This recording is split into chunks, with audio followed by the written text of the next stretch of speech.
We begin today's shiur 2 lines from the bottom of Daf Ayin Beis Omid Beis. You will notice a house shape in the middle of the line. On the side of the Gemara, we have a mivneh, structural note, which reads, Shnei Mikrim, 2 cases, Shebohem Holkim Rav Ushmuel. 2 cases in which you'll see Rav and Shmuel arguing. We have a topic heading in which we indicate that this goes until Daf Ayin Daled. So we have a rather long topic ahead of us. Kidsho al Tnai, a man married a woman. He offered her money in exchange for her consent to marriage, but conditionally. She'ein oleho nedarim, that she has no vows that she has taken. V'konsa stam, and then enters the second stage of marriage, consummates the marriage without reiterating the condition. V'nimtza oleho nedarim, and lo and behold, he discovers that she has vows, that she had taken vows. Ha'im bayo get. Does a get requirement present itself here? In other words, there was a condition that the marriage was based on, and the condition was not met. So he's going to part from this woman. Does he need to give a get? Does he need to give a divorce document? Or do we say that it's a marriage based on a mistake, making it such that there was never really any marriage here? The condition was not met. This is a machloikis Rav Ushmuel.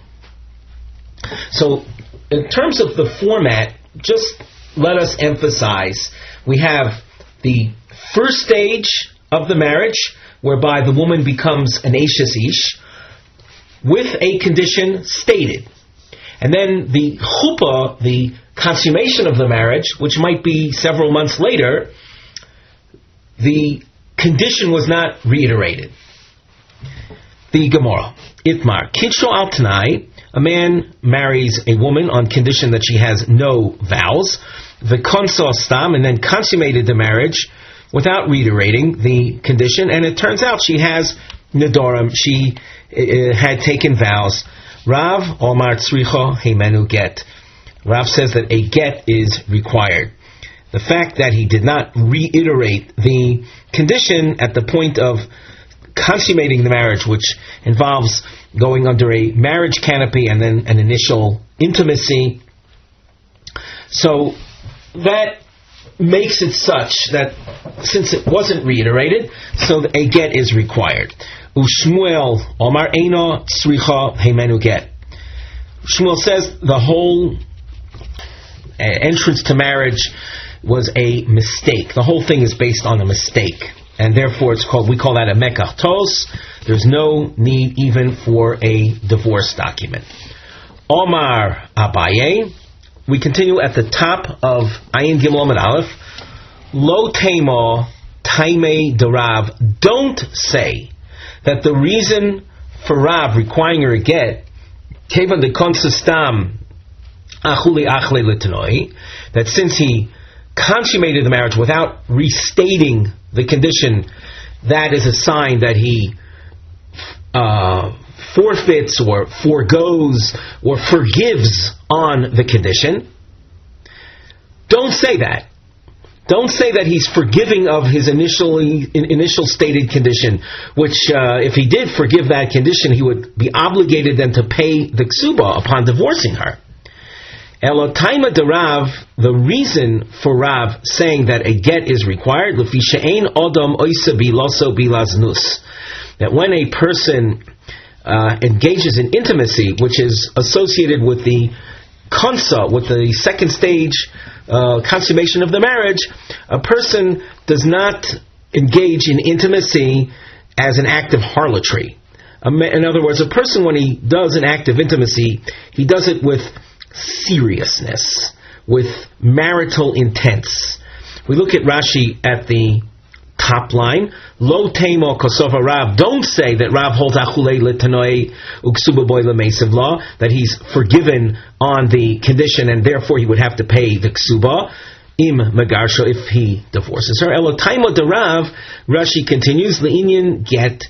The reason for Rav's requiring a get is to kosavar ein adam oisa bilasa bilaznus. A person, when he gets involved, when he does an act of intimacy, he does not do it with harlotrous intentions. Uboal l'shem kiddushin, and the intimacy that he did was with marital purposes. Vafilu yimsolel nedarim, even if it turns out that she has vows upon her.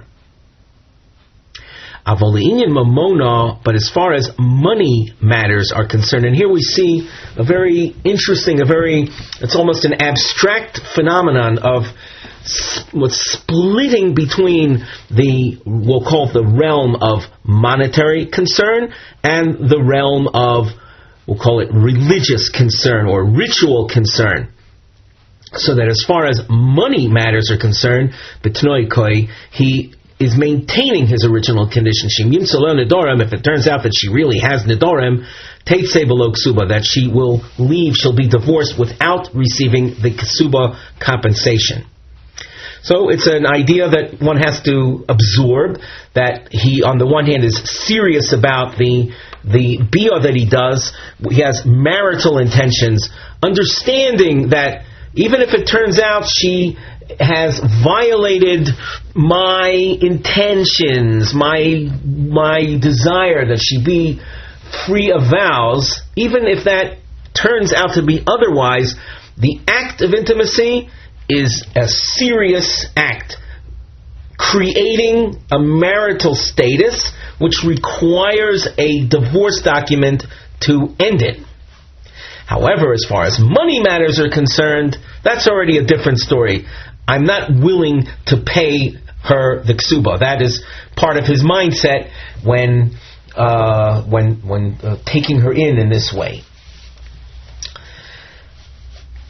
As you can see, there's a bracketed section, and following the brackets, 4 lines from the bottom, see Tanan, a quote from the Mishnah, and we glance at the side for a note regarding this bracketed section. After the bracketed section, Gemara Makshal Shmuel, the Gemara will raise a question against Shmuel, Diomar Kitra al Tanai Bekinsastam Lo Bayaget, where that was Shmuel's position that if he married her initially with a condition, then consummated it without reiterating it, Shmuel says she doesn't need a get, and we'll see a challenge to that. Within the brackets, there's a separate issue is brought up. So now that we've laid out the map of the Gemara, we glance at on the other margin. You see the nosei, there's a topic heading, Machloikis Ravu Shmuel be'inyan Yisoima Ketana Shalom Miyano Bekatnusa. We'll see a controversy between Rav and Shmuel regarding a girl that was married off by her mother or brother in a rabbinic sanctioned marriage. And this girl, though, if she had willed it or had stated it before reaching adulthood that she wants out, she could just walk out of the marriage. But in our case, she did not do that. V'higdila, and she reached adulthood, meaning she above 12 years old. Ubala abayla, and the husband that she was married to through this rabbinic marriage had intimacy with her. V'omda v'nises li'acher, and then after having intimacy with her, we'll call rabbinic husband, she now, as an adult, goes and marries someone else. Ha'imi tzricha get mehasheni. In departing from that second man, is she considered married to that second fellow or not? And namely, if she's considered married to the second fellow, so then in order for her to leave him, she would need a get. And in order for us to envision her being married to the second individual, we will have to say that the intimacy she had with her rabbinic husband after she reached adulthood was not considered a serious act of intimacy. We didn't mention before, but just by way of adding to words of introduction, we mentioned the concept of a rabbinic marriage provided for a minor whose father is no longer around and whose brother or mother marries her off. until 12, she can simply walk out of the marriage without any get requirement. If she stays with the fellow, with the husband, till above adulthood, and then has intimacy, the general thinking, and this is, we're going to have to focus on this when we go through the Gemara, the general thinking is that the intimacy subsequent to her reaching adulthood constitutes an act of marriage. That means she would be considered fully married to him. However, we already saw that maybe that's not the case. So now let's look at the Gemara. We saw Rav and Shmuel arguing up till this point regarding the issue of, does a person in an act of intimacy, does a person make his bia a bia znus or not? In other words, is a person willing to view his act of intimacy as a non-serious act, as an act of harlotry? According to Shmuel, it seems that a person is willing to view his bia as such. According to Rav, no way. So the Gemara now asks, in the brackets, V'ha pligi bo charazimna. We've already heard this argument between Rav and Shmuel. The Itmar. Here's our second case. Ketana shelo miana ve'igdila. Ketana is a minor who was married off rabbinically by her mother or brother, and she did not. Miana literally means refuse to continue with him. She did not express her refusal. Vigdila means, and then she crossed the line of adulthood. She reached adulthood, and here the main thing is missing from the words of the Gemara, but Rashi fills it in. Vigdila, Rashi says on the second narrow line, Ubo oleo v'achgach miana v'yomda v'nises. After she reached adulthood, she had intimacy with the rabbinic husband. And then after that, she says she refuses to continue with him, and she goes and marries someone else. So now the question is, what status does that connection with the second man have? So we read in the Gemara, V'higdila omda v'nisei, she goes and marries a second man. Rav Omar, ein tzricha get misheni. She's not considered married to that second fellow. We look at Rashi, ein tzricha get misheni, dechi godla. Rashi says after she had reached adulthood, bo oleha l'shem kiddushin. The first husband, the rabbinic husband of that he had intimacy with her for marital purposes. Diodeahu she'ein kiddushay ktana klum. He knows that the kiddushin that he had with her as a minor is of no halachically binding strength. So his knowing that the girl with whom he had been married up till now was not really married to him because of this concept of ein kiddushay ktana klum. So when he had intimacy with her, after she reached adulthood, she's no longer a minor. So his intimacy with her was l'shem kiddushin, was for marriage purposes. So that this girl's then subsequent going to a second man is a zero. A married woman can't become married to a second fellow while she's still married to the first guy. So she doesn't need a get from the second fellow. There's nothing that took hold between the woman and the second man. Shmuel, we continue in the Gemara. Shmuel Amar tzricha get misheni. We look at Rashi. Tzricha get misheni. Dechol haboyel al das kiddushin rishon haboyel. That when people engage in intimacy, they do so on the basis of their first kiddushin, of their initial act of marriage. And the initial act of marriage here was we'll call it a rabbinic form of marriage. On a Torah level, nothing took hold. And hence, her marriage to the second man is a real marriage. And she would have to, if she's going to leave that second man, she's going to need a divorce document. Rashi goes on with a bit of background. Rashi continues, V'afal gav de moide Shmuel she'asura l'sheni. Even though Shmuel concedes that she is forbidden to the second fellow, the Mishnah Shleimohi, The Ein Habas Mima'enes Mishavio Shtei Cyrus. It's a Mishnah that says that once a girl brings forth 2 hairs, she cannot walk out on her rabbinic husband. And that's what we saw over here. She had reached adulthood and then decided to walk out on the second husband and on the first guy and go to the second man. But we know that she can't do that.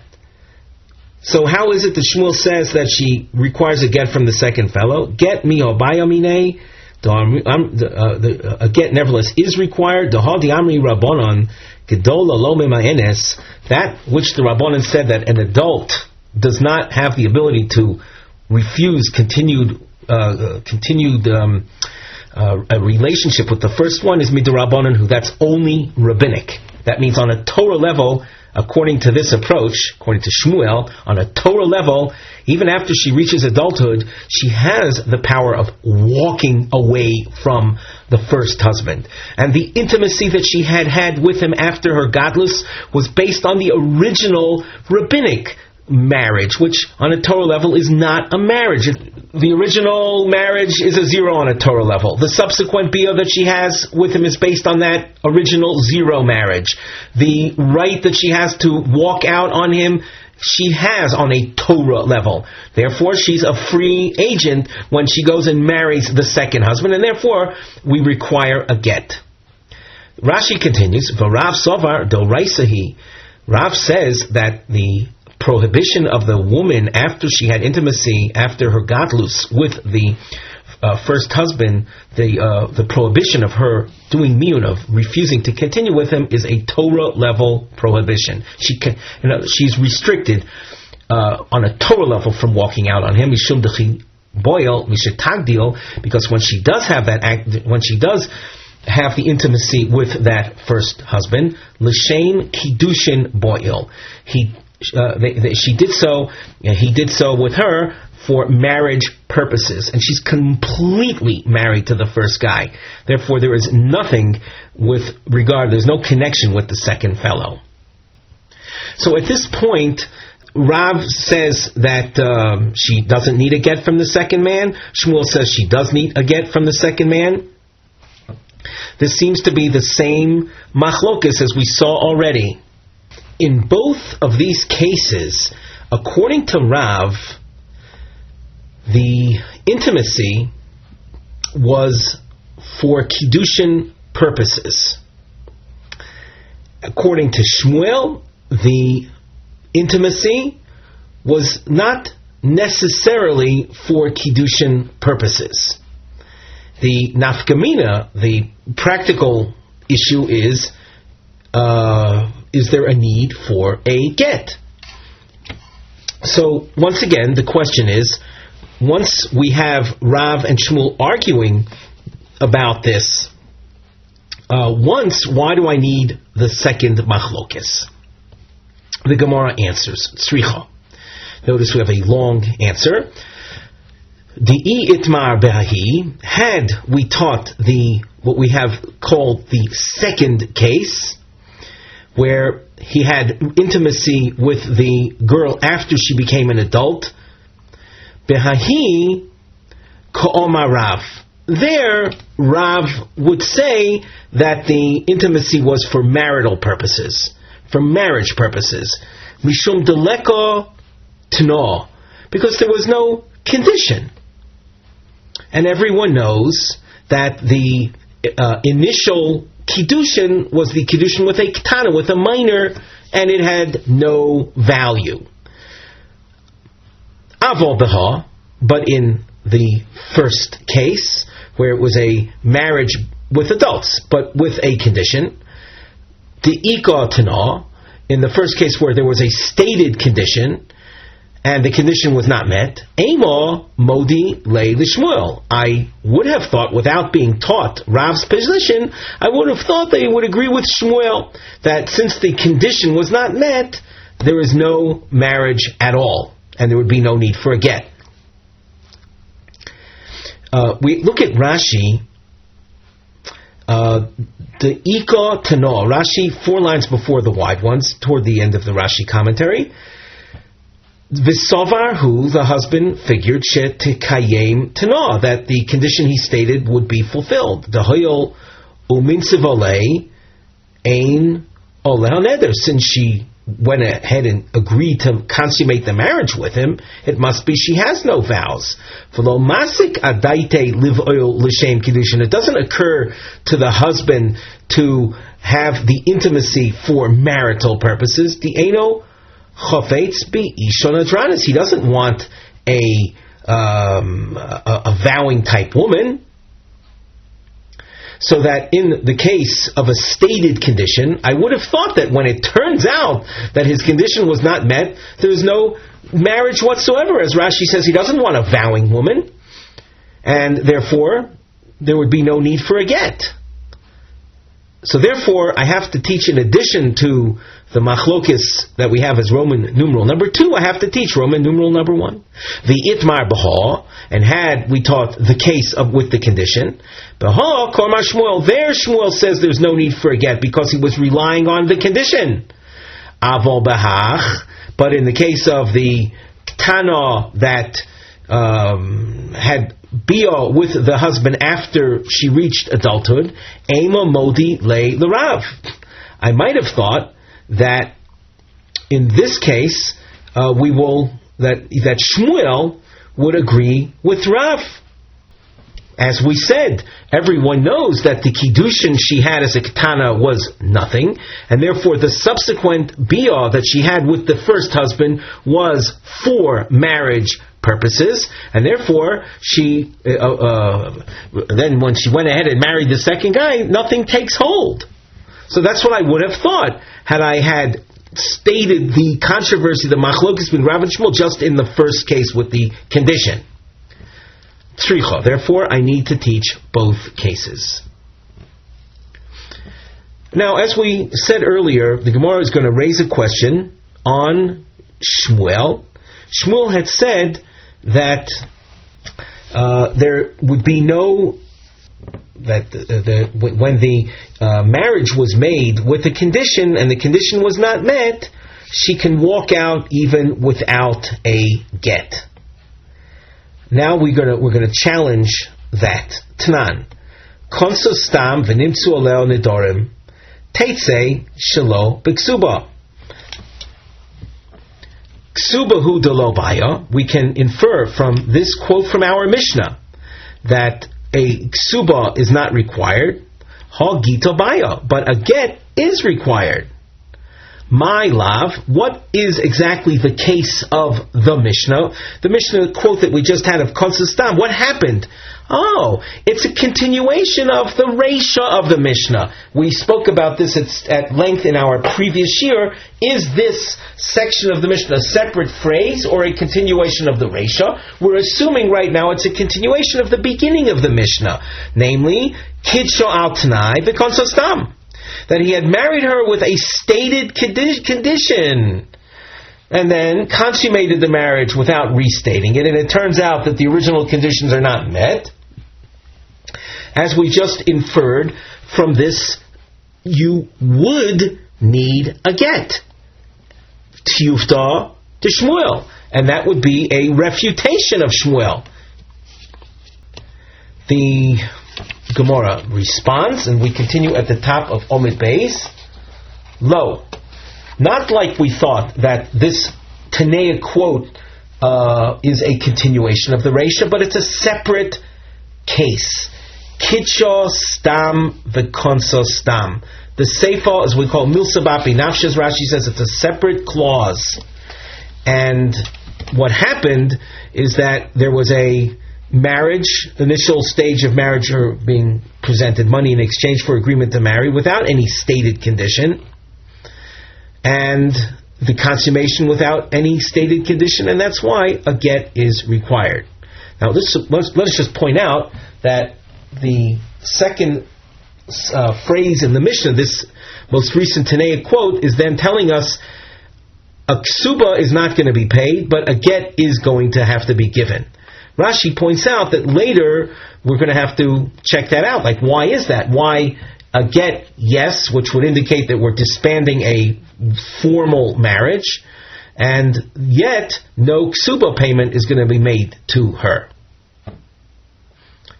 The Gemara continues, Avol, but we can now infer that Kitcha Tnai V'Konsistam, Hachi Nami Delo Bayo Gita. That would be what we could infer. Infer that in a case where there was no condition stated, so a get is required.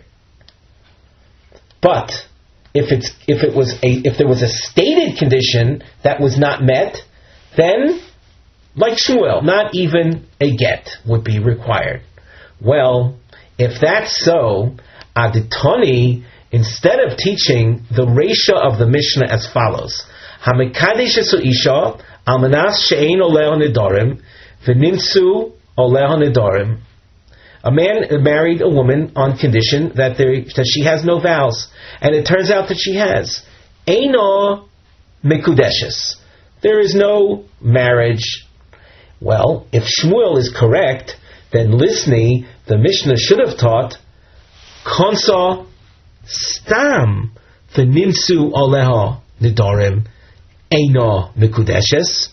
Now, this Gemara is a bit terse, but Rashi explains that the suggestion here of Lisni Konsa stam means the Mishnah should have taught that a case of a person was mekadesh woman on condition that there are no vows, and then he took her in, he consummated the marriage without saying the condition again. And we are saying that she would not be mikudeshes. V'kol shekain ha, and all the more so the stated case of the Reisha, where there was just the first stage, where there was just kiddushin without any konsa stam. Namely, that if you have a stated kiddushin and then konsa stam, and you're telling me there's no need for a get, all the more so where there's no konsa, there would be no need for a get. So why doesn't the Mishnah teach it like that? The Gemara says, Hachi nami ka'omar. This in fact is the intention of the Mishnah.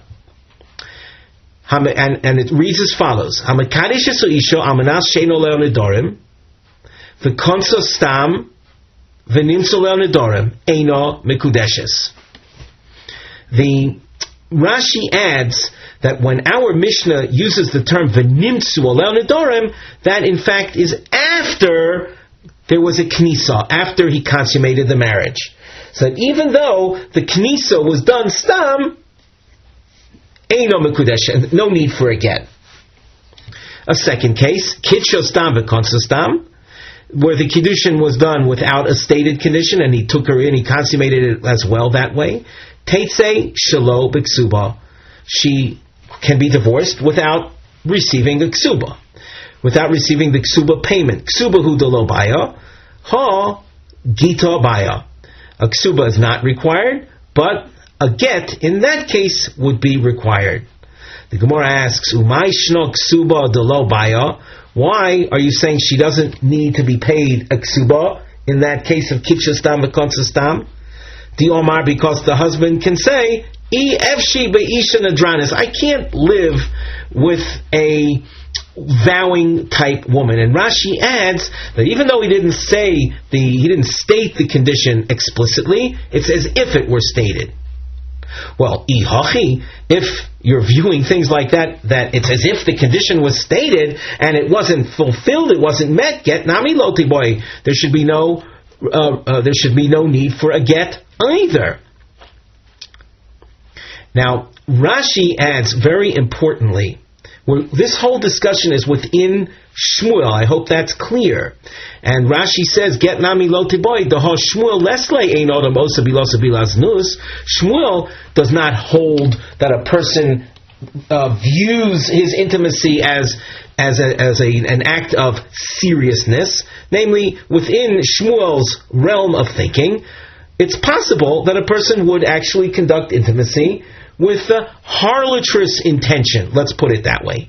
And being that he would do so, there should be no need for a get. The Gemara continues, Omar Rabba, Tzricha get mi divrehem. the requirement for a get in that case of Kitsha Stam v'Konsa Stam is a rabbinic requirement. V'chein Omer Rav Chisda tzricha get midivreim. It's a rabbinic stringency that's imposed, and therefore, on a Torah level, the principles that we stated thus far are still intact, and the fact, and within Shmuel that includes the idea that Adam oisa bilas nus, and the idea of ef shibeisha nadranis is a reality, and though it wasn't stated explicitly as a condition, it's considered as if it were stated thusly. The presence of the get, as we said, is only a rabbinic requirement. Rava Omar Tana Sfuke Misafkale. The Tana, as we see in the case of Kitsha Stam v'Konsa Stam, no Kesubos paid, but yes get, is in a state of doubt. He's unsure. Gabi Mamona Lakula, Gabi Isura Lachumra. As a result of his not being sure, Rashi adds Sfuke Misafkale al Stam Odom im Efshi Be'isha Nadranis im Lav. What the Tana is not sure of is the average person, can he accept a vowing type woman, a woman who has a vowing tendency, or not? So the Tana is in doubt about that. And therefore, when in doubt, when it comes to money matters, the money stays where it is. The money in question here is the husband's money. Does he have to pay it to the woman? No, we say, Mamona Lakula, we are lenient in this respect that the money stays where it is and he does not have to pay. In other words, we're makil on the husband. He doesn't have to pay. However, when it comes to Isura, namely her status as an Eishes Ish, is she considered a married woman or not? Can she marry someone else? So, l'chumra, we are stringent and we insist on a get to be given. Now, as you see, we have a slash mark because what follows is a new trend of thought. We're still within the same general topic, but we want to point out that now we're starting a new thought process. And the first point that you see is, of course, a diamond.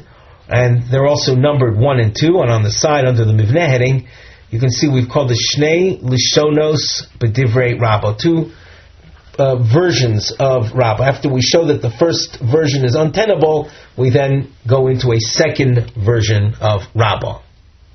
Let us now glance at the side where we have a nosei, a topic heading. We've written the expression Tois Isho Achas. The Gemara will feature Rabba, who appears to moderate the machlokes between Rav and Shmuel. In other words, state under what circumstances Rav and Shmuel were arguing. However, in the case of Tois Isha Achas, Tahainu, Kitsho Al Tanai, a man marries a woman with a condition, She'ein Olel Nidorim, that she has no vows. V'Konsa Stam, and then consummated the marriage with silence, in other words, without restating the condition. Lefi Rabba, according to Rabba, Divrei HaKol Sovrim, everybody, including Rav, will agree, Delo Bayo Get, that there is no need for a get. Dibiloso Have Al Smach Hatnai Shehisna, that the consummation of the marriage was on the basis of the original stated condition. So then, if that is Rabba's contention, that everyone agrees about that, the question will arise, and the Gemara will deal with that straight away. What are the circumstances under which Rav and Shmuel argue? We'll see expressions in the Gemara like Tois Shtei Noshim, or Tois Isha Achas Ke'ein Shtei Noshim. We'll have to see what those mean, and then be able to appreciate what Rabba is trying to say. Now, the Gemara. Omar Rabba, Machloikes B'Toi Shtei Noshim. The Machlokes between Rav and Shmuel concerns a case where a person had married woman number 1, stating a condition, and then he married woman number 2, Stam, in silence. And it then turns out that a woman number 2 has vows. Rav will be of the opinion that since he didn't state a condition specifically with the second woman, even though he already revealed his feelings with regard to the first woman that I can't deal with, I can't live with a vowing woman. Regarding the second woman, since he didn't state explicitly the condition upon a decision to terminate the marriage, a get will be required, because it could be that with regard to the second woman, he was so infatuated or in love with her that he wasn't mindful, he wasn't concerned with the possibility of her having vows. Shmuel, on the other hand, in that scenario of two women, where with the second woman he didn't state the condition, Shmuel holds once he reveals his mindset, that's considered a uniform revelation with regard to all women. And hence, he can leave the second woman, or the second woman can leave him without even a get. It's simply viewed as a mekach tos. Now we turn to the Gemara. Omar Rabbah. And we pointed out already under the Mivneh heading, if not, let's just do it again. There are two versions as to what Rabbah says. So Omar Rabbah, Machloikis betois shtei noshim. The Machlokes Rav and Shmuel is as we just described, when there are two women involved, when the non-statement of the condition was with regard to the second woman. But in a straightforward case of marrying one woman, stating the condition at the beginning, and then consummating the marriage with her in silence, Divrei Hakol, everyone will agree, even Rav, Ein tzricha heimenu get. That there is no need for a get, that when he consummated the marriage with her, when he had bi'al with her, when he had intimacy with her, his mind was on that condition. And when it turns out it's not met, so there is no marriage to begin with. Omar Abaye. Abaye asks, V'ho mas nisan? Well, our Mishnah, and again, as we've said a few times, the Mishnah, and in raising this question, and Abai raising this question, we're going to work with the assumption that the Seifa is a continuation of the Reisha.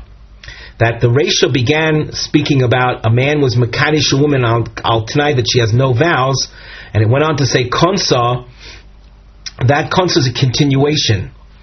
So Abaye asks, according to this assumption that the Mishnah is a Seifa that continues the Reisha, Masnisin de Toisi Sha'achasi, the Mishnah itself describes that case of Kidsho al Tanai Bekonsa Stam, V'kamosvinon Tiyufta Minei. And from our Mishnah, we saw this in the Gemara 4 lines from the bottom of Amud Aleph, the Gemara had raised an objection to Shmuel.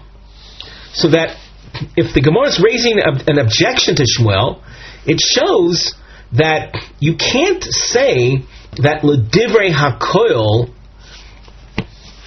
there is no need for a get. The Mishnah taught there's no need for a ksuba, but a get is required. So for Rabbah to say that everyone will agree that Toisi Sha'achas, there's no need for a get, you see that there was someone that didn't agree with that. There was someone that was asking on Shmuel who spoke about no need for a get from that very case.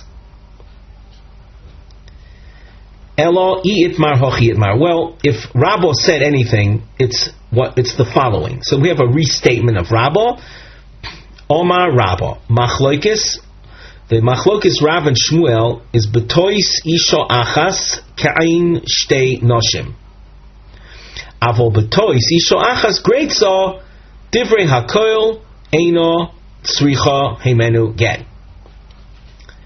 The Machlokes Rav and Shmuel arose in a case of, in fact, one woman, but like two women. What does that mean, one woman like two women? So the story is as follows. A man was mekadesh a woman with a condition, and then before they ever consummated their marriage, he divorced her. He divorced her from the state of Erusin, and then took her back without and konsostam, without reiterating the original condition. And then it turns out that she has vows. According to Rav, a get will be necessary, and according to Shmuel, no get is necessary. However, with tois isha achas, greatso means the simple case of tois isha achas. The a man was mekadesh woman with the condition and konsostam. Everyone will agree that there is no need for a get. Let us take a look at Rashi. Now, as far as the Gemara at the bottom of Omid Aleph, when a question was raised against Shmuel, it was raised against this particular case of Tois isha achas ke'ein shtei noshim. You can see this point in Rashi on the first line under the Gemara text, the first wide line of Rashi. In the middle of the line, Rashi says, and when we had raised a question on Shmuel before from the Mishnah, Hachi osvinon, we asked it thusly, my love, kidsho al tanai, the konsostam mishegirsha. Notice that last word mishegirsha is extremely important. That the Mishnah suggested that a man who had married her with a condition and then divorced her and then took her back after the divorce without restating the Tanai, de below girsha leko leman de omar, without any divorce, so there's nothing to talk about.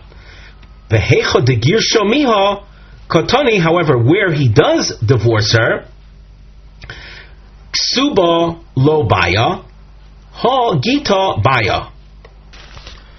So when you're dealing with a situation like that, where he had married a woman on condition and then divorced her and then took her back without restating that original condition, what is the din now? So in that case, Shmuel says that when he discovers that she has vows, she will leave without.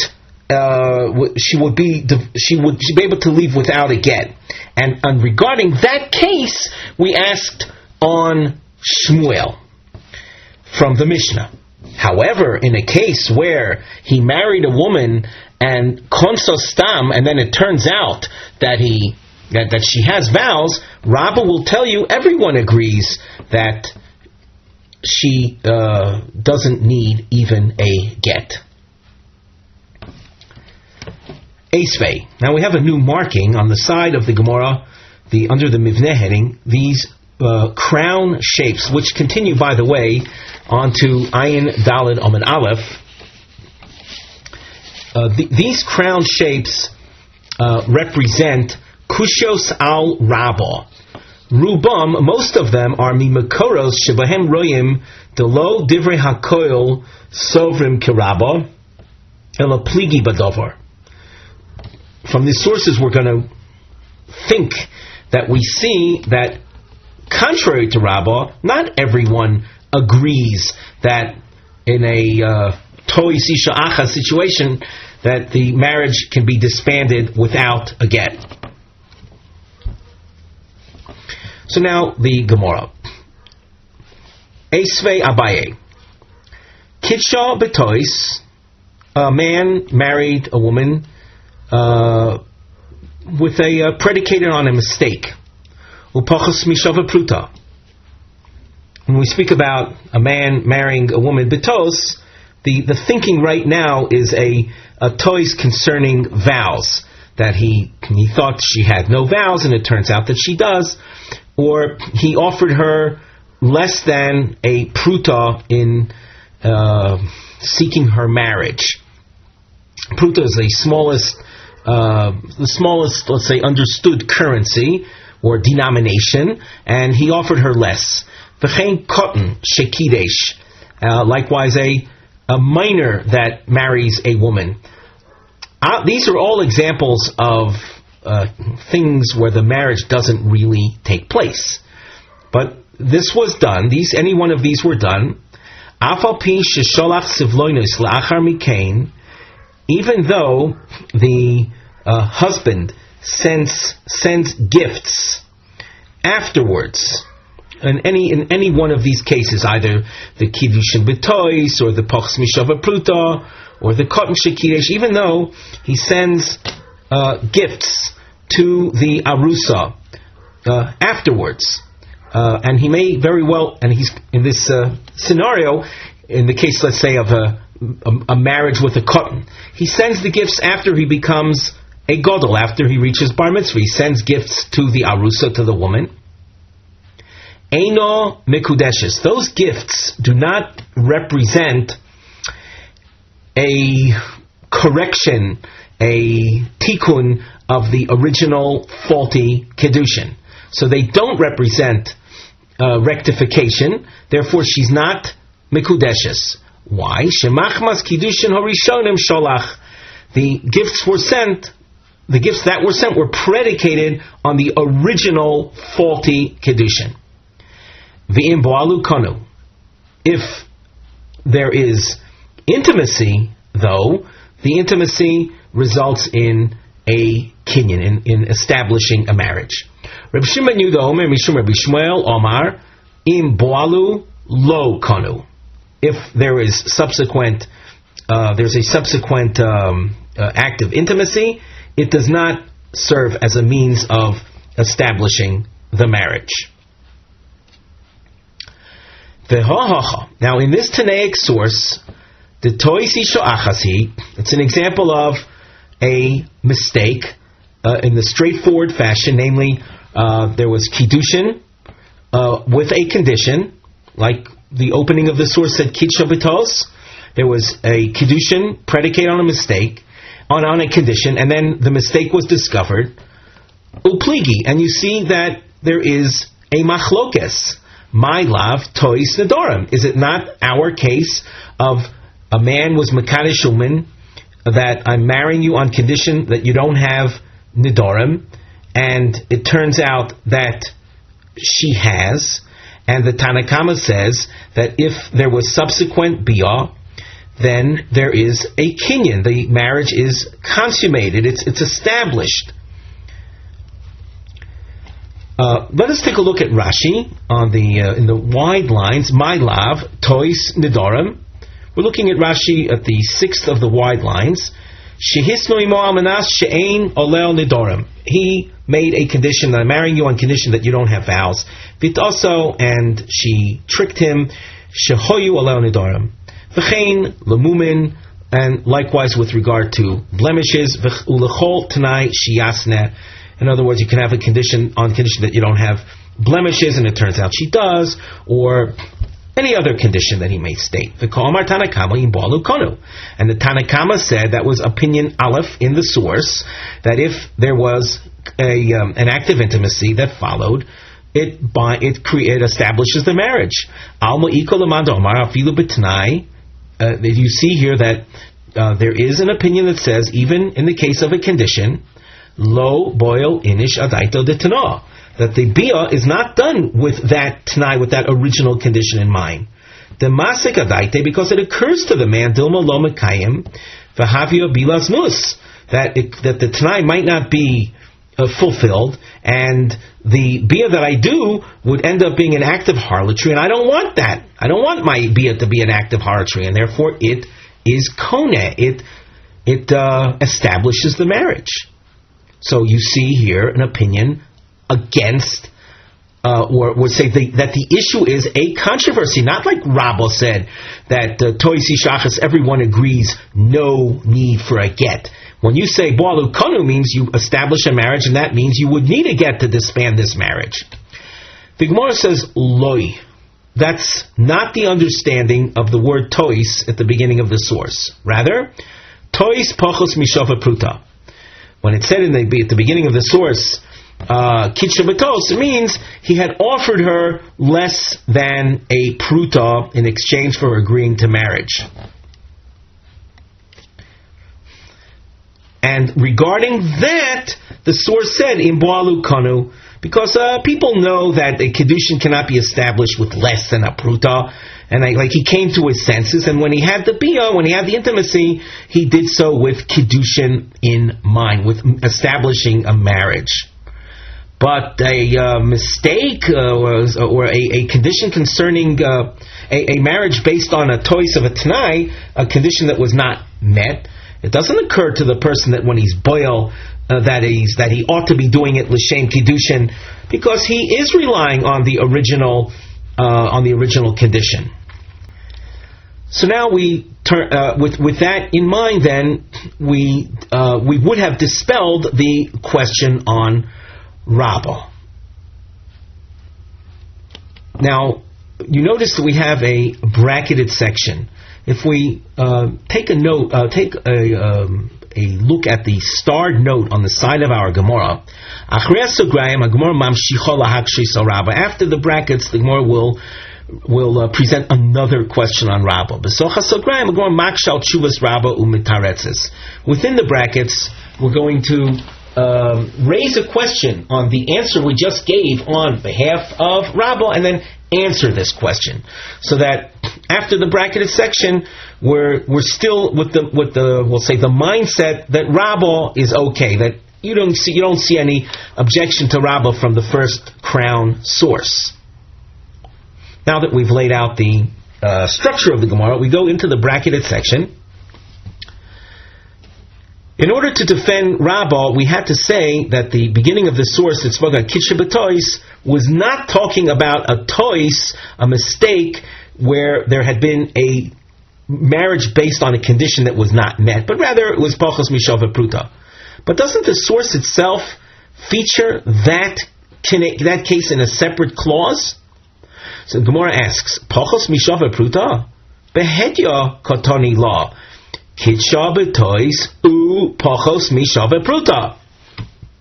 It tells us that is a separate clause. You can see the pachos mishava pruta is a separate case from kitsha b'tois. So the Gemara answers that's not a problem. Pirushe komeforesh. The Tanaic source in effect explains itself. Kitsha b'tois ketzad, when the source opened up with the expression of Kesubos, it then clarified what is that. Kagain shekitsha b'bachos mishava pruta. For a case of tos would be where he had offered her less than a shava pruta. B'mai komifligi, we have a machlokus in the Tanaic source whether the bia that follows a case like that, does it establish the marriage? Morsovar, the Tanakama, who said in Balu Kanu, he holds Adam Yodea She'en Kiddushin Toifsim Pachsim Shava Pruta. People know that you can't establish a marriage with less than that minimum denomination of money. The Gomar Uboal L'Shem Kiddushin. And he concluded in his mind that the intimacy that I conduct with her, that is going to be the vehicle through which we establish our marriage. Umor Sovar, Rabbi Yishmael holds, Ein Adam Yodea She'en Kiddushin Toifsim B'Pachsim Mishava Bruta. You can't make the assumption that people know that Kiddushin does not take place with less than a Shava Bruta. In other words, there are people that think that you can offer a paper clip, a box of 100 costing, say, 39 cents, one paper clip being worth less than a Shava Pruta, and then people think that will establish a marriage. V'chi ka boal, and when he conducts the intimacy, adaita degushin rishonim boal, he was doing that intimacy as a follow-up or in reliance upon the original Kiddushin. So just like the original Kiddushin didn't take hold, this bia doesn't constitute an act of marriage. So now we continue with another question on Rabbah. Esvei, Hareini boalech almanas shiurtze abba. Man proposes to a woman, I'm going to have intimacy with you for the sake of establishing our marriage, on condition, he states a condition that almanas shiurtze abba. it's a little presumptuous of me to try to translate this in light of the fact that the Gemara will actually debate this. But for the time being, the simple translation of that would be that I'm having this. Let us have intimacy on condition that your father approves. Afal pi shelo rotza ha'av mikudeshes. Even if the father doesn't actually approve, she will be mikudeshes. It seems that you can say here that a person would not want his act of intimacy to turn out to be a bias znus, an act of harlotry, so that when he goes ahead and has the intimacy, he's doing so with taking into consideration all scenarios. Even if he doesn't approve, I still want this to be an act of marriage. Rabbi Shimon ben Yehuda Omer Mishum Rabbi Shimon Rot sehoav mikudeshes, lo rot sehoav eino mikudeshes. If the father approves, she's considered married, and if not, not. Well, when you look at this case, the chitois isha achas dami, it's like the case of tois isha achas and upliki, and you see a machlokes. Whereas Rabba would have told you that in case of tois isha achas, when the conditions are not met, the marriage is disbanded without a get. Here you see a possibility of the conditions not being met, and the Tanakama says you would require a get. The Gemara rejects this analysis. Hasam beho komifligi. The machlokes we just saw in this source between the Tanakama and Reb Shimon Yehuda is as follows. More sovar, the Tanakama holds almanas shiur tzohav means almanas sheyishto koav. That I'm marrying you on condition that yirtzav means on condition that he does not express objection, on condition that he remains quiet. And he remained quiet, so the conditions were met. Therefore, mikudeshes, and that is the case. The father had remained silent. Umor savar, and Reb Shimon holds almanas sheyomer abo hein. The marriage was based on the condition that the father would express positive approval. V'ha lo omar abo hein, and the father did not fulfill that condition, and therefore eino mekudeshes.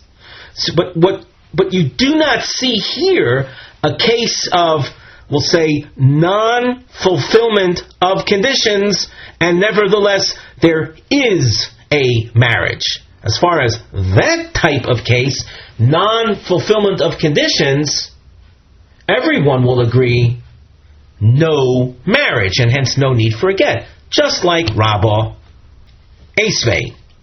We raise another objection. Before reading the Gemara itself, let us take a look at the Rashi, who gives us a little bit of background for the source. 5 lines from the bottom of the Rashi commentary. Moidim chachomim l'Rebbe Eliezer b'Yevomis Tanan. It says in the Masechta Yevomis, Hamagarish isha ve'echzira.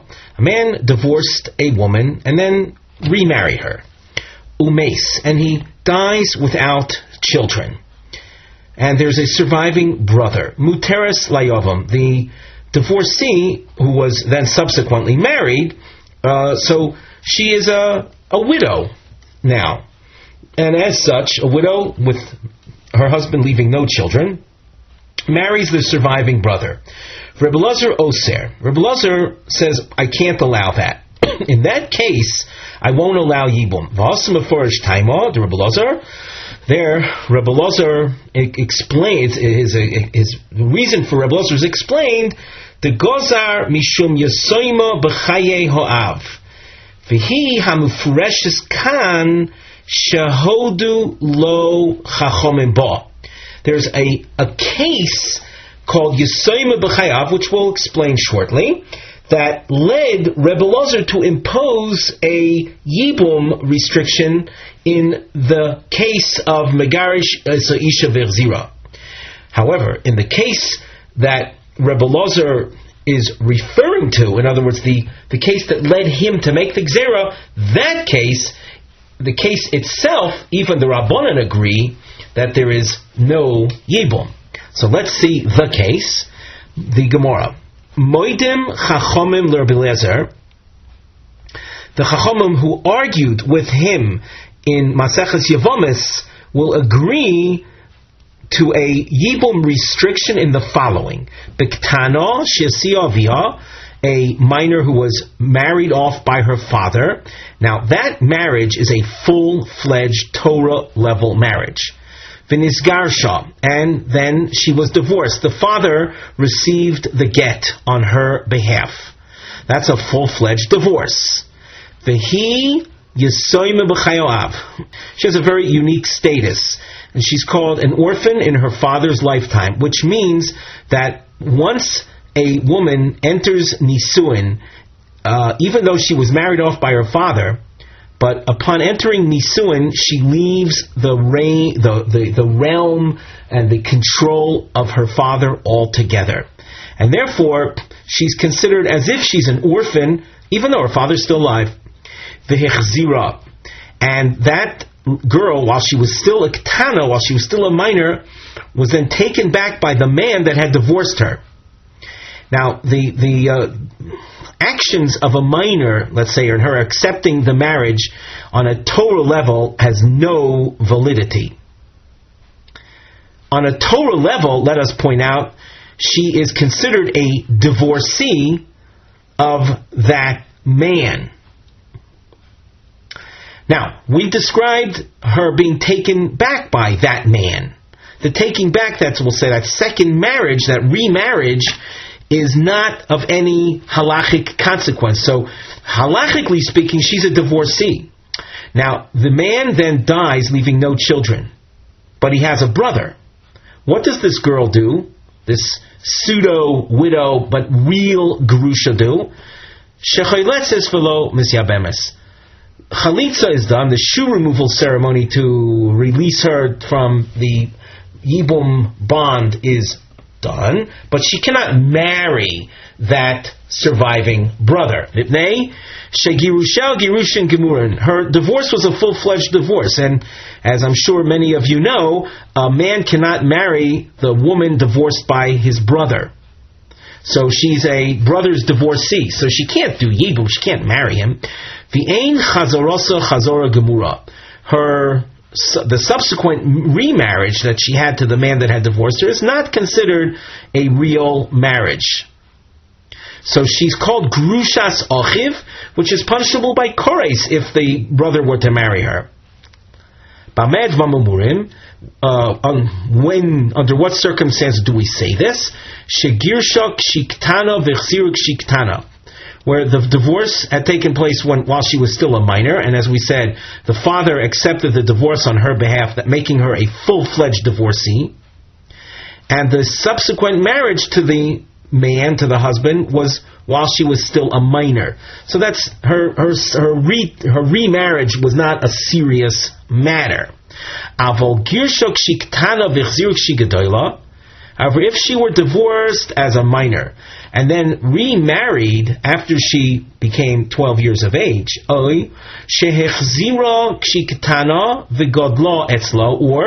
he in fact took her back as a minor, but she crossed into adulthood while with him, and then he died, both options are open for her. She can receive chalitza from the surviving brother or be married by the surviving brother, because the second stage of their marriage was a reality, was a full-fledged remarriage. Mishum Rabbi Eliezer Omru, in the name of Rabbi Eliezer, it was said, choletzes v'lo misyabemes.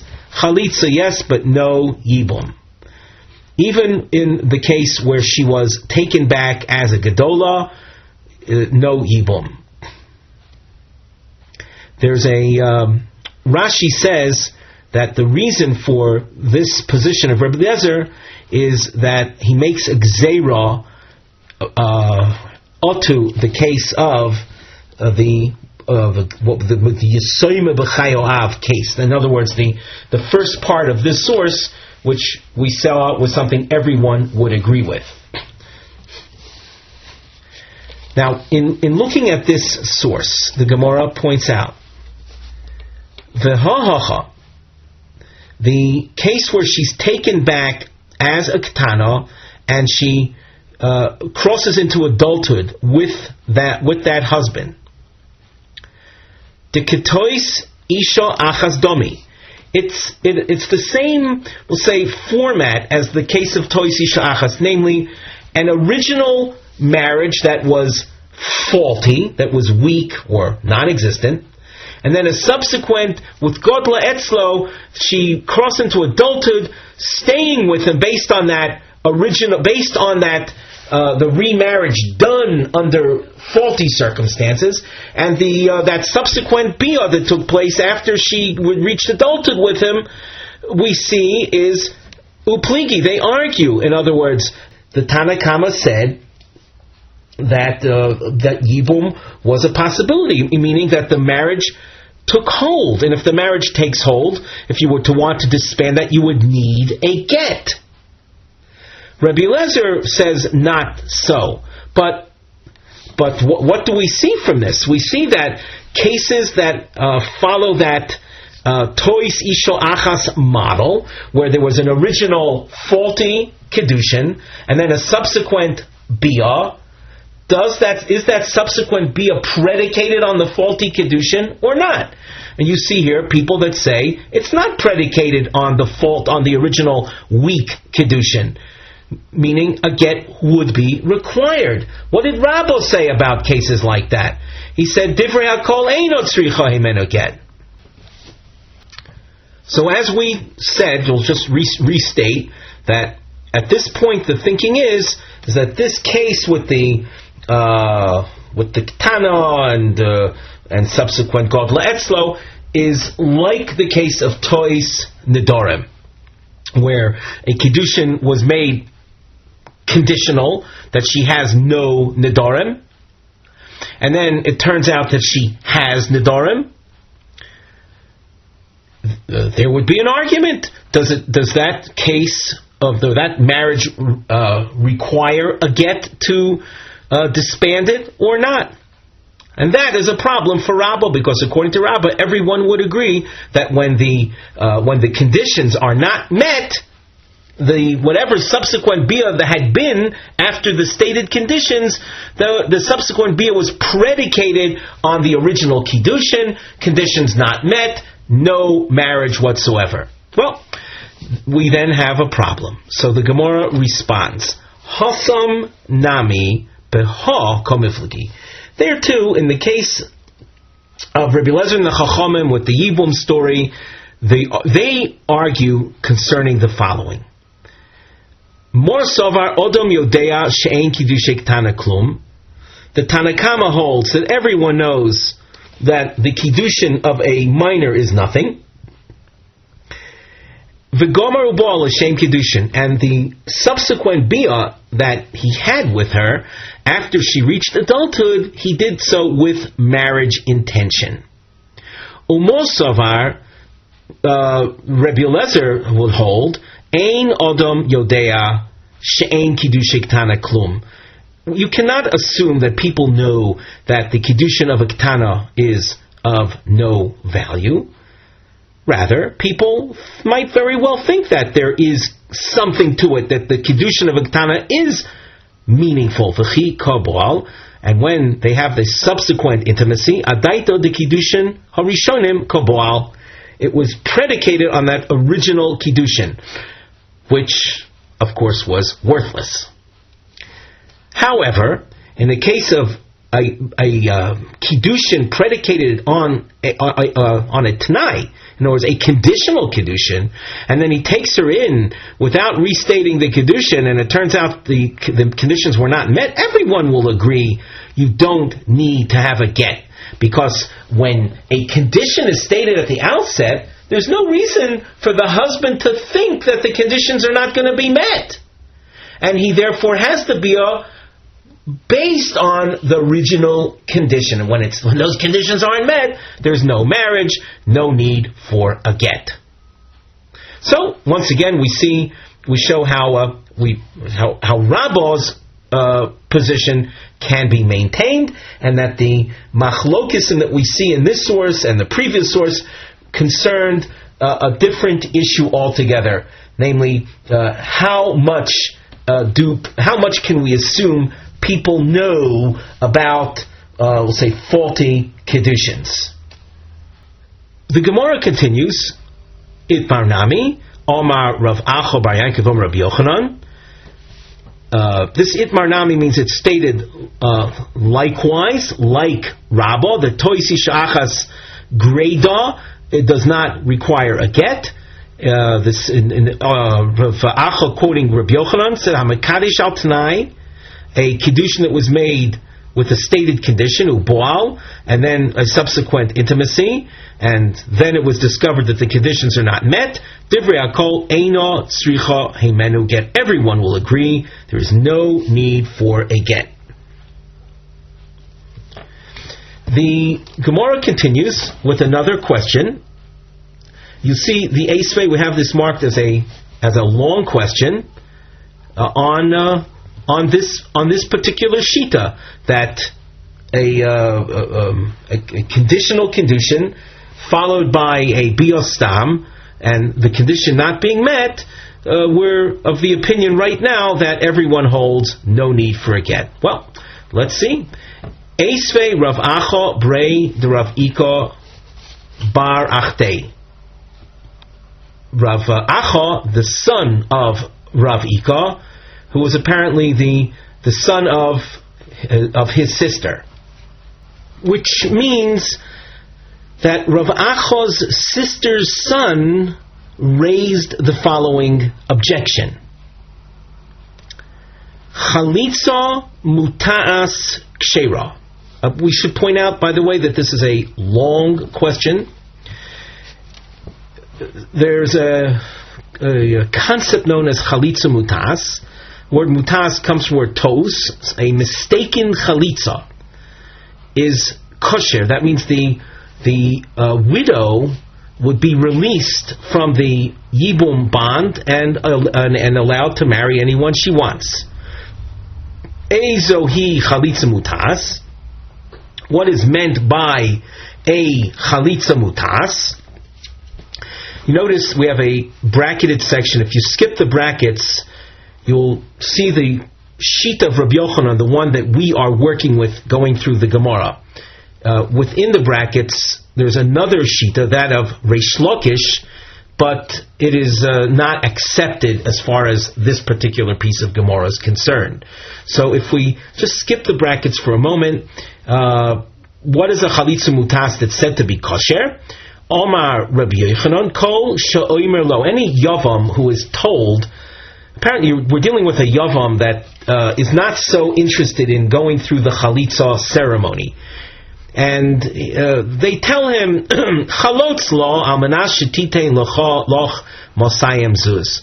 Remove her shoe. Chalotz lo means allow her to remove your shoe on condition that she will pay you 200 zuz. Chalitza mutas says that even though she is not going to pay the 200 zuz, the chalitza is kosher. So a condition was made, an action was done, the condition was not met, and yet it's considered kosher. It's considered a reality. Alma, what do we see from here? Kevon di avad maisa, since an action was done, achule achle letanoi, the condition that had been stipulated is foregone. Hachanami kivan de bu'al, so to over here where a woman is married on condition that she has no vows, and then intimacy takes place without a restatement of that condition, achule achle letanoi, there is a forfeiting of that condition, and And as such, the kiddushin is a total kiddushin, is a total marriage, and a get would be required. Well, that's a problem for Rabba and Rabbi Yochanan. The Gemara then provides an answer. Before we go to that, we skip the bracketed section. The Gemara had asked, what is a chalitza mutas? Omer Reish Lakish, kol she'omer lo, any yavam who is told chalotz lo ubekach ata koinza. Do the chalitza ceremony, and with that you will get your way. You will marry her. Now, we have a situation where we don't want the yibum to take place, and the brother-in-law seems to be set on marrying her. So, and yet we don't want that to happen. So we tell him, do the chalitza, and with that you'll be able to marry her. And with that, you will be marrying her. And the Tanaic source says that that's a legitimate chalitza, and she goes free to marry whomever she wants. Omar Rabbi Yochanan says that cannot possibly be a good chalitza. Ani shoyne, I teach, I explain. Bein sheniskavein hu v'lo niskavno hi, whether he had intentions for chalitza, but not she. Bein sheniskavno hi v'lo niskavein hu, or she had chalitza intentions, but he did not, which is the case over here. He had marriage intentions, not chalitza release intentions. Chalitza psula. The chalitza is ineffective ad sheyiskavnu shneim, until they both have release intentions. The at amris chalitza kshera, and you, Reish Lakish, say that is a good chalitza where he does chalitza with the intent with a non chalitza intention. Elom Rabbi Yochanan, rather Rabbi Yochanan said what he did. Now we go down to where we left off. We demonstrated from Rabbi Yochanan's explanation of a chalitza mutas as kshera that a condition was made, an action was done, and then the original conditions are not met. The reality nevertheless sets in. So too with the case of a kiddushin al t'nai, bo al stam, and the conditions are not met, but the fact that he was bought, the fact that he had intimacy with her, that's a forfeiting of the condition, and therefore a get would be required. That is our problem for Rabbah and Rabbi Yochanan. The Gemara answers, Omar le bar bei Rav Shapir ko amris. To be read in wonderment. Shapir means, are you saying well? Are you saying something accurate? In other words, the proof that you brought to your position from the case of chalitza is no proof. The reason being is that the condition there wasn't a condition in the first place that could have had any effect on the chalitza. So therefore, the chalitza is unbridled, it's unrestricted by the condition. Being that the condition in that case of chalotz lo manash shetitein loch masayim zuz, the fact that the condition did not conform to the rules of condition making, there is no condition and it's a straightforward chalitza. So therefore, you can't ask from the effectiveness of the chalitza mutas, where there in effect is no condition, to a case of a marriage where the rules of condition making were fulfilled, making the condition into a real condition. That's the essence of this answer. So let's read it now inside. Omar le, we're reading again. Omar le bar beirav. Bar beirav says to, bar beirav is a term that could refer to a student of the yeshiva.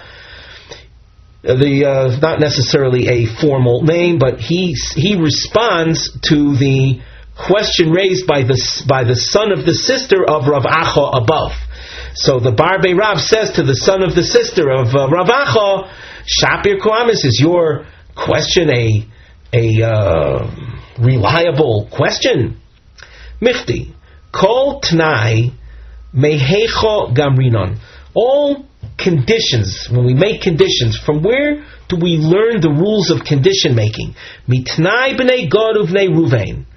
From the, we'll call it the original condition making that we see in the Torah concerning the tribes of Gad and Reuven when they confronted Moshe Rabbeinu with their proposal of remaining on the eastern bank of the Jordan River.